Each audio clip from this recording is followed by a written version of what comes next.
aqui. Ó, Apocalipse 20. A gente vai ler, eu quero dar ênfase apenas no versículo 11 e 12, para nossa reflexão e começar nosso estudo. Apocalipse 20, versículo 11. Depois, vi um grande trono branco, e aquele que nele estava sentado. A terra e o céu fugiram da sua presença, e não se encontrou lugar para eles. Vi também os mortos, grandes e pequenos, em pé diante do trono, e livros foram abertos. Outro livro foi aberto, o livro da vida. Os mortos foram julgados de acordo com o que tinham feito, segundo o que estava registrado nos livros.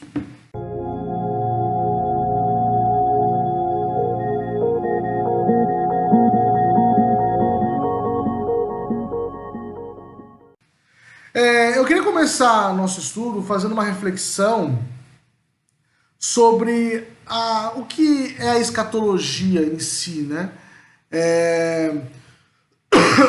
Qual é o nosso objetivo estudando as doutrinas dos últimos tempos? O que vai acontecer no final de tudo? E quando a gente fala de final, às vezes muita gente não gosta muito de falar sobre o final, né? Porque é o fim da vida, como a gente conhece. E isso causa muito medo na maioria das pessoas, falar sobre o fim. A gente sabe que uma das únicas grandes certezas que nós temos na nossa vida é que a gente um dia vai morrer. Talvez alguns sejam privilegiados no final dos tempos sendo arrebatados, né? Mas a maioria de nós, ela realmente vai morrer. E ninguém gosta muito de falar sobre isso, assim, né? Sobre a morte, o fim da vida. Mas a gente sabe que, na verdade, o fim é mais um grande começo. E para aqueles que servem a Jesus, como nós, é um grande começo. Na verdade, é a vida real que a gente quer viver mesmo, que é passar a eternidade com Cristo. Viver o reino de Jesus, o reino de Deus, de maneira definitiva, nos novos céus e nova terra. Mas, antes de pensar no futuro, eu queria que a gente fizesse uma reflexão sobre o fim. E o fim me faz pensar numa coisa agora, que é o seguinte, né? Sobre legado. Legado. O que é legado, né? Legado é assim, o que eu, saindo desse mundo, deixando esse mundo, eu deixo para as pessoas que ficarem. Qual é o legado que eu e você vamos deixar para os nossos filhos, principalmente para os nossos filhos, né? Mas também para os nossos amigos, as pessoas que estão ao nosso redor. O que vai ficar no final das contas, né? Como legado de vida. E aí eu quero que a gente faça uma reflexão e eu tenho, a partir disso, um trabalho para vocês. Um trabalho simples. Que eu gostaria que vocês me respondessem aí. Até domingo, se possível, tá bom? O que você gostaria ou o que você acha que você deveria deixar como legado para as pessoas que ficarem aqui quando você partir? Né? Qual o legado que você quer deixar, o que você pode deixar quando você não estiver mais aqui? Que é algo que a gente tem que pensar, o que a gente vai deixar para os nossos filhos, para a sociedade que a gente vive, né? A gente pode abranger aí, né, de diversas formas, a gente pode deixar diversos legados, aí, não apenas para aqueles que estão próximos de nós, mas para a própria sociedade, né? O que a gente vai deixar aqui como legado de vida? Porque a gente sabe que esse texto de Apocalipse 11, 12, ele me faz pensar muito nisso, né? No versículo 12 fala assim, né? Vi também os mortos, grandes e pequenos, em pé diante do trono, e livros foram abertos. Os livros, eles mostram a nossa vida, né? Outro livro foi aberto, inclusive o livro da vida, que quem o nome está lá no livro da vida vai estar no Novo Céu e Nova Terra. Aquele que não tem o nome escrito no livro da vida não vai para o Novo Céu e Nova Terra, vai para o lago de fogo e enxofre, vai ser condenado. E os mortos foram julgados de acordo com o que tinham feito, o que estava registrado nos livros. Então, assim, o que é determinante para a salvação de cada um de nós é a nossa crença em Jesus Cristo. Isso é definitivo. Você crê em Jesus, que Ele é teu Salvador e Senhor, então você está salvo. Mas estar salvo vai muito além de falar que está salvo. É o começo, né? Falar. Mas você precisa viver uma vida como um servo fiel de Deus, um servo fiel do Senhor. Não é como muitas pessoas vivem por aí, né? Tem tanta gente que vive, acredita, diz acreditar em Deus, né? E vive uma vida como se ele não existisse. A gente pode chamar isso de os ateus cristãos. São pessoas que vivem, falam que servem a Deus, que aceitaram a Cristo, que creem no Evangelho, que creem na palavra, creem em Jesus, mas vivem como se Deus não existisse. Precisamos viver uma vida digna dos servos do Senhor, os verdadeiros, os fiéis servos do Senhor. Seremos julgados pelas nossas ações, porque as nossas ações elas mostram realmente quem nós somos. Muito mais, e assim, é muito fácil a gente falar, né? A gente pode falar tudo, o que a gente quiser, mas na prática é tudo muito mais difícil, a vida real ela é difícil. Então a gente precisa pensar nas nossas ações, naquilo que a gente tem feito.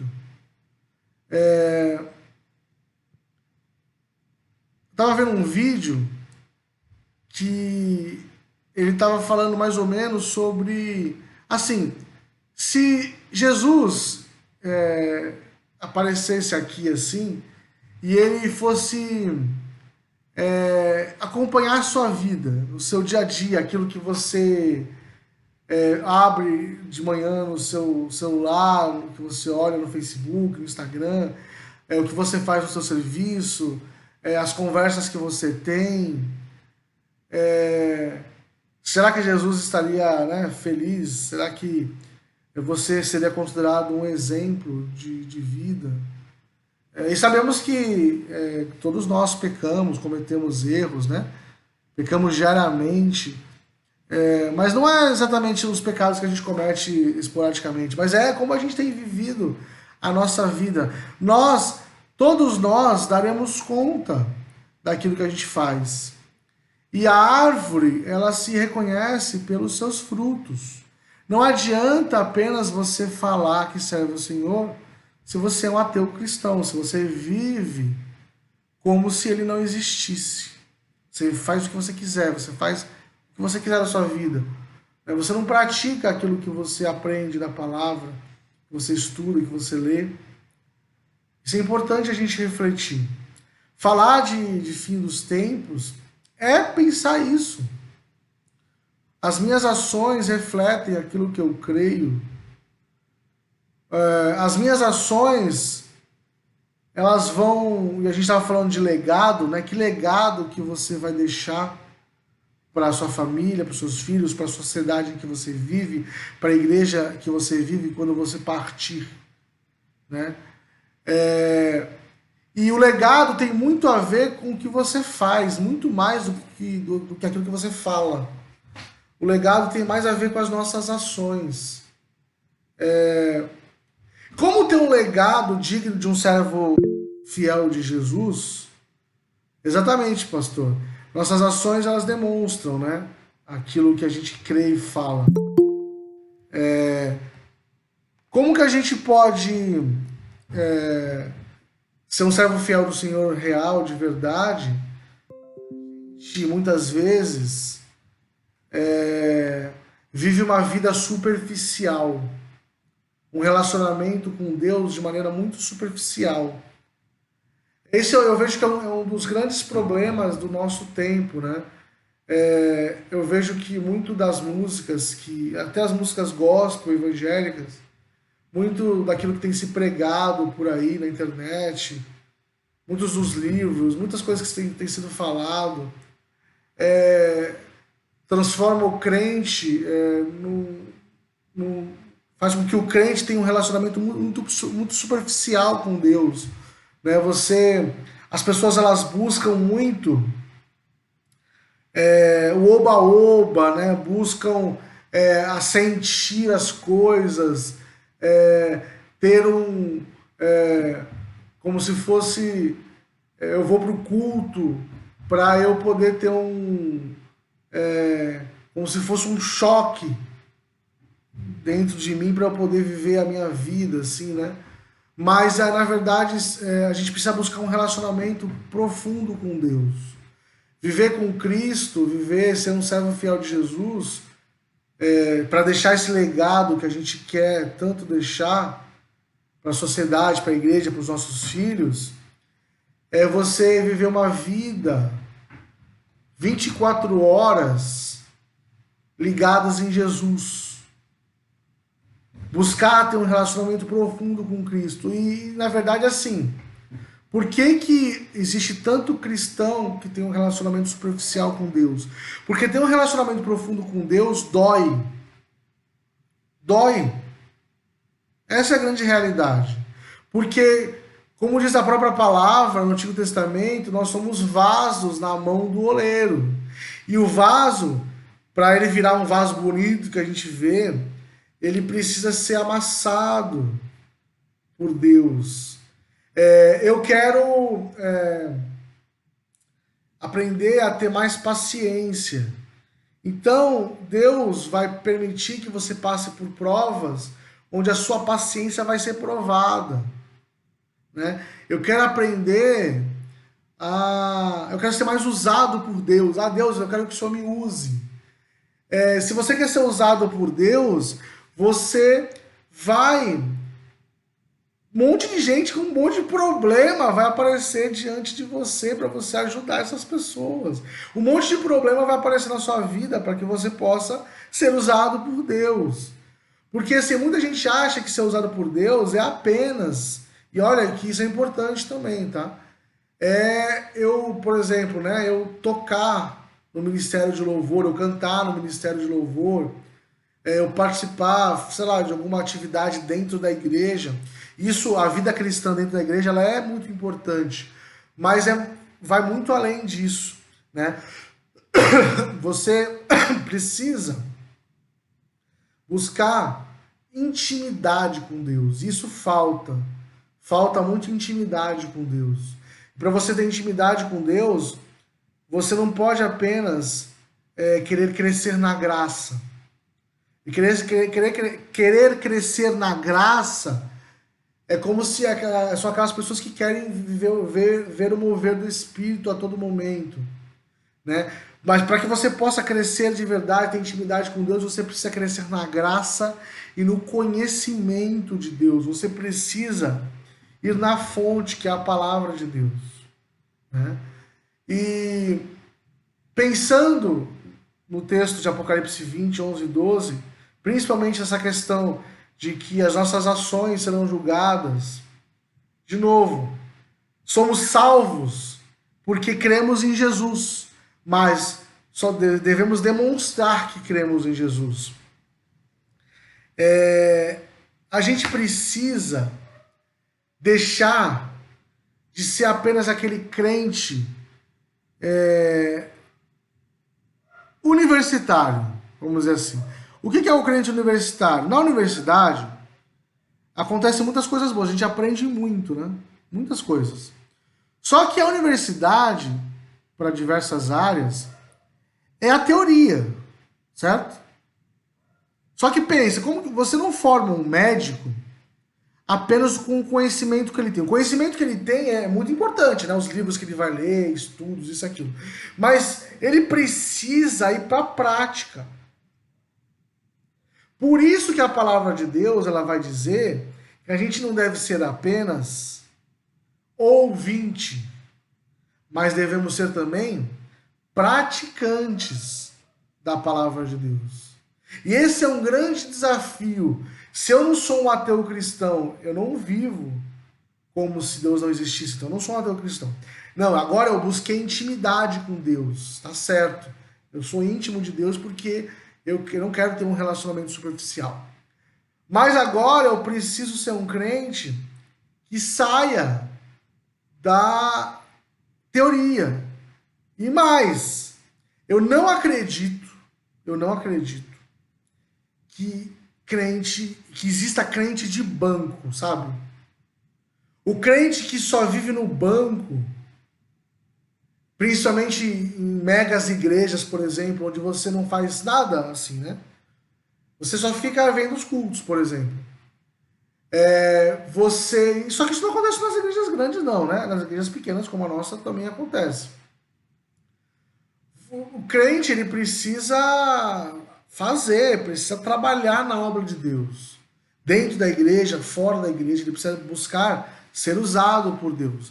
Devemos ser praticantes. E olha, isso me faz pensar em Jó, sabe? A vida de Jó, ela me mostra muito, muito sobre isso, essa questão. Porque assim, no final de tudo, de todas as desgraças que Jó passou, ele superou todas elas, né? Mais do que pensar que Jó no final teve tudo em dobro, né? Bens materiais, filhos, esposa, uma vida próspera em todas as suas formas. É o que ele diz, né? Que antes eu conhecia a Deus apenas de ouvir falar. Mas agora os meus olhos te veem, ele diz para Deus. Isso significa que para que a gente possa realmente ser íntimo de Deus, sermos praticantes da palavra, sermos o servo fiel de Jesus, a gente precisa passar por um processo e muitas coisas devem acontecer na nossa vida. Se Deus quiser, a gente não precisa passar por tantas coisas que Jó passou, né? Na sua vida, que foram muito difíceis e seria difícil para todos nós. Mas a gente vai precisar passar por algumas coisas. A gente deve deixar de lado uma doença que vem lá dos romanos, que é o hedonismo. O que é o hedonismo? A nossa sociedade, ela vive um mal que é um mal antigo, mas que é muito forte hoje em dia, que é o seguinte: eu preciso sempre buscar o prazer. Eu preciso sempre buscar o bem, no sentido de que a minha vida só pode acontecer coisas boas, né?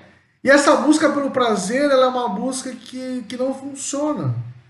Porque na vida, Jesus diz, né, vocês vão ter aflições, vocês vão passar por diversos problemas. E Deus diz assim, é assim que tem que ser, porque é aí que eu vou tratar você, eu vou cuidar de você. Né? É aí que a gente vai aprender a ter dependência de Deus, aprender a ter esse relacionamento com Deus que a gente tanto quer. Né? Eu quero que a gente pense nisso. Falar sobre o final dos tempos, estudar o final dos tempos, pensar nesse legado que a gente vai deixar. Para que a gente deixe um legado de um servo fiel de Jesus, a gente precisa pensar nas nossas ações, naquilo que a gente tem feito. Né? Eu sei que estudando um pouco da escatologia, às vezes pode deixar a gente meio... Às vezes muitas pessoas podem ficar frustradas, né? Porque é muita coisa, ou são várias posições, várias opiniões. Mas eu queria, nessa aula, na próxima, deixar que a gente reflita de que muito mais do que pensar que existem várias possibilidades sobre o final dos tempos, isso e aquilo, a escatologia, o final dos tempos, deve fazer a gente refletir e mudar o nosso presente. A gente pensa o futuro, mas trabalhando o nosso presente, como eu vivo hoje. E a realidade é que o reino de Cristo é vivido hoje, em nós, ele está em nós, através de nós hoje. E eu acho que é isso que deve ser mais importante do que pensar nas diferenças entre as escatologias. Devemos estudar, pensar nas nossas posições, isso e aquilo. Né? Por exemplo, né, não sei se vocês cumpriram uma das tarefas que eu pedi para vocês, que é falar sobre Deixados para Trás. Falar não, ver o filme, se possível, no mínimo o primeiro filme e os outros 3, ou quem puder ler o livro também, os livros. O Deixados para Trás ele é bem interessante, pensando naquilo que eu estou falando agora, que é o seguinte, eu acredito bastante de que a igreja ela vai passar pela grande tribulação, tá? Isso é uma posição minha. A igreja vai passar pela grande tribulação. Mas eu já disse para vocês que é uma possibilidade, uma das possibilidades. Mas vamos dizer que a gente realmente seja arrebatado antes da grande tribulação, né? E legal, né? E aqueles que serão deixados para trás, né? Como ficarão? Muitas pessoas que você conhece, talvez filhos, talvez primo, prima, marido, mulher, porque a salvação ela é individual, né? Amigos, pessoas que você gosta tanto, vai ser deixado para trás se você for arrebatado. E aí que é mais importante ainda o legado que você vai deixar, né? No Deixar para Trás tem um pastor, né? Que ele é um dos pastores de uma igreja, né? Que ele fica, um pastor que fica. E o pastor que era como se fosse o mentor dele, deixou muitos estudos, ensinava muitas coisas para esse pastor que ficou, né? Só que o pastor que ficou, ele conhecia, né? Conhecia muito, mas tanto é que quando acontece o arrebatamento, ele sabe que é o arrebatamento. Ele sabe que, realmente Jesus voltou nas nuvens e eu fiquei. Ele sabia claramente que ele tinha ficado e era isso, né? Porque a ciência vai falar um monte de coisa, né? São extraterrestres, é um fenômeno científico disso, daquilo. Mas ele sabia que a Bíblia estava se cumprindo ali, né? E ele conhecia, mas ele foi deixado para trás. E olha só, o pastor que era o pastor efetivo da igreja, que tinha sido arrebatado, né? Ficou um dos pastores auxiliares. Ele deixou um legado para o pastor auxiliar dele, que o ajudou durante esses, no caso do Deixados para Trás, o filme, né? Os 7 anos da grande tribulação. Ele ajudou ele durante a grande tribulação, né? Então, assim, ele deixou um legado. Que legado? Você quer ser arrebatado? Você quer, né? Jesus, a gente acredita tanto que Jesus está voltando logo, a gente tem visto tantas coisas acontecerem, né? Até o próprio Covid, como um dos exemplos de pandemias que irão acontecer no final dos tempos. Então, assim, você pode ser arrebatado, né? Mas qual o legado que você vai deixar para igreja, aqueles que ficarem, para sua família, para seus filhos, que podem ficar, e para a sociedade que vai ficar.